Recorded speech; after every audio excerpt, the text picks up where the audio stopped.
What's going on, family? I'm Scrapbook Boxing, Museum of the Forgotten Fisticuffs series.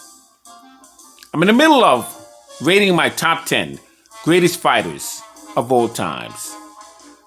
Number 8, the Galveston, Texas, Jack Johnson. Jack Johnson was a magnificent, one of the most craftiest heavyweight champions we've ever had. And he was a phenomenal defensive wizard. His name was John Arthur Johnson. He was known to the boxing industry as the Galveston Giant. He was born March 31st, 1878 in Galveston, Texas. He died June 10th, 1946 in Raleigh, North Carolina. He stood 6 foot 2 inches, weighed 185 to 221 pounds. He was world heavyweight champion from 1908 to 1915. Had a record of over 100 fights, with 72 wins, 38 knockouts, 13 losses, and 14 no-decision contests. Now, he was managed by George Little, and he was in the Boxing Hall of Fame, 1954, the International Boxing Hall of Fame, in 1990. He boxed until he was 50 years of age. Jack Johnson became the world colored heavyweight champion when he would defeat Denver Ed Martin on February 3rd, 1903. From 1894 to 1945, Jack Johnson was in the ring with fighters who would be, in today's standards, Hall of Fame legends. Jack Johnson would defeat Noah Busso, better known as Tommy Burns. And he would become the first black heavyweight champion in boxing history. Let's get into Jack Johnson's career right here on the Museum of the Forgotten Fisticuffs series.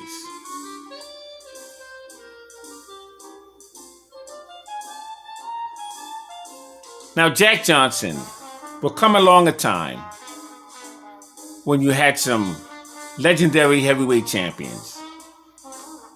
On July 8, 1889, Richmond, Mississippi, John O'Sullivan, who weighed 198 pounds and was 30 years of age, would defeat Jake Kilrain, who stepped in the ring, weighing 195 pounds. He himself was 30 years of age.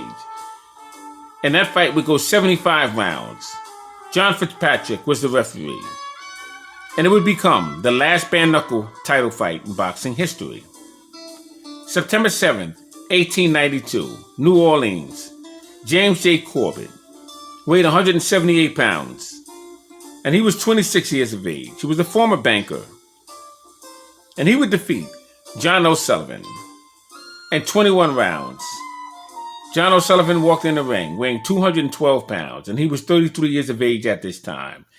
And he would lose this fight and lose all his earnings, as it was a winner-take-all. He'd be beat to a pulp. He couldn't find Gentleman Jim Corbett. Corbett had outboxed him.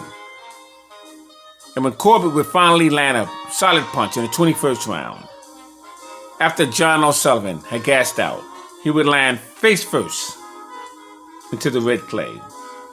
And you would have a brand new heavyweight champion, and his name would be Gentleman Jim Corbett. March 17th, 1897, Carson City, Bob Fitzsimmons, who stepped in the ring weighing 167 pounds. He was a former light heavyweight champion. He was 34 years of age. He would defeat James J. Corbett. Corbett walked into the ring weighing 183 pounds. He was 30 years of age, and he was stopped in 14 rounds. George Silver was the referee, and he would count out Gentleman Jim Corbett.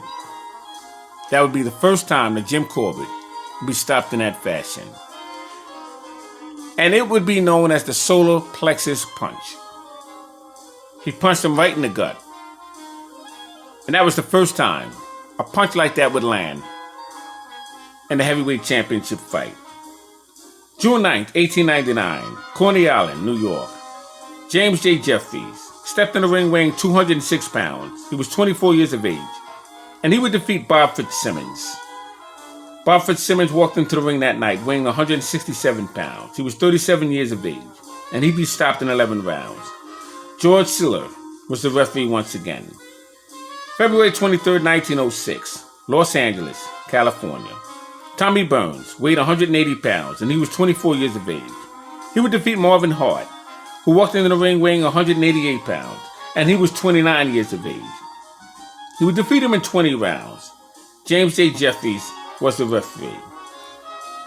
But on December 26, 1908, Sydney, Australia, things would be a little different. A young fighter from Galveston, Texas, named Jack Johnson, walked into the ring weighing 196 pounds.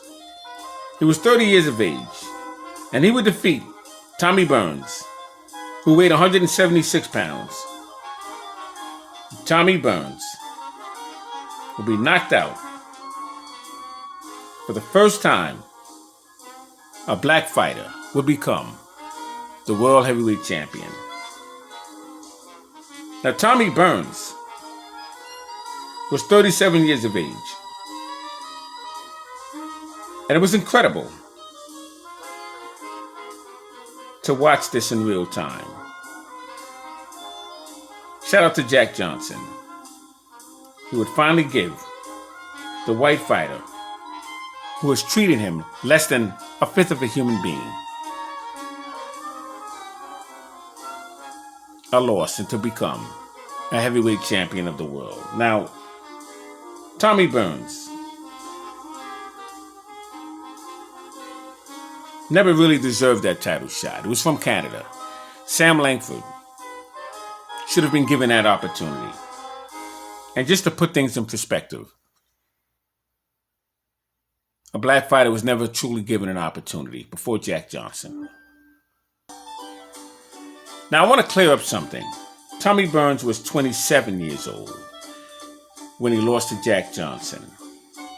But Jack Johnson will go on to have bigger and better fights. July 4th, 1910, Reno, Nevada.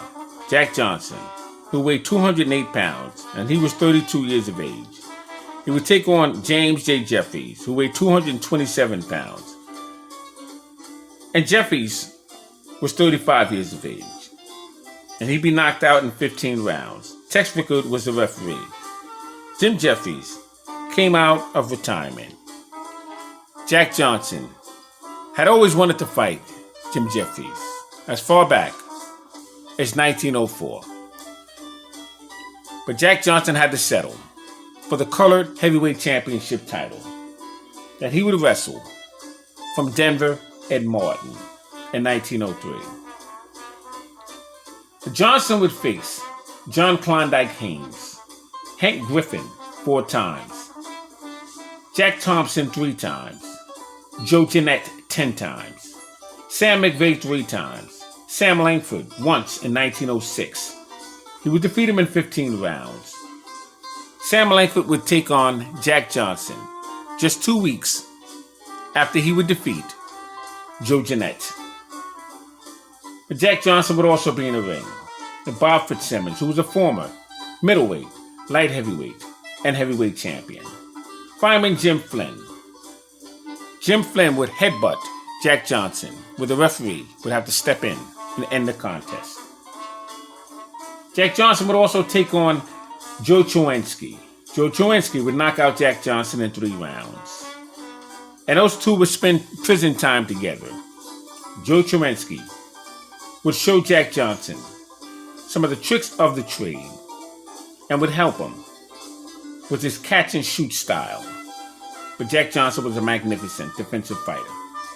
He'd also been in the ring with John Sandy Ferguson 5 times, Stanley Ketchel, Black Bill, Starlight Battle, Battling Norfolk, Kid Bearcat Wright, and Philadelphia Jack O'Brien.